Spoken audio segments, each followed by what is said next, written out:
Hi friends, welcome to your చెప్పు. ఇప్పుడు నిమ్మకాయ పులిహోర చేసుకుంటాం. ఒక బాండిల్ పెట్టి 2 స్పూన్స్ ఆయిల్ వేసుకుంటాము. ముందుగా వేరుశనగపప్పు వేసుకొని కాసేపు వేగించుకుంటాము.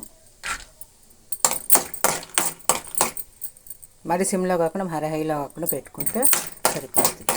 ఇవి కొంచెం కాసేపు వేగించుకుంటాం. ఇంకొక 2 నిమిషాలు మెరూన్ కలర్ వచ్చేలాగా వేగించుకోవాలి. అట్లాగే దాంట్లో 2 పెద్ద పచ్చిమిరపకాయలు రెండిట మధ్యలో చీల్చుకొని దీన్ని కూడా కాసేపు వేగించుకుని వస్తాం. దీంట్లోకి ఇప్పుడు పోపు గింజలు, ఆవాలు, పచ్చెనపప్పు, కొంచెం మినపప్పు, జీలకర్ర, 2 కరివేపాకు రెమ్మలు కూడా వేసి కాసేపు వేగించుకుంటాము. ఇట్లా చిటపట దాకా. దీంట్లో పసుపు కూడా వేసుకొని పచ్చివాసన మీద దాకా వేగించుకుంటాము.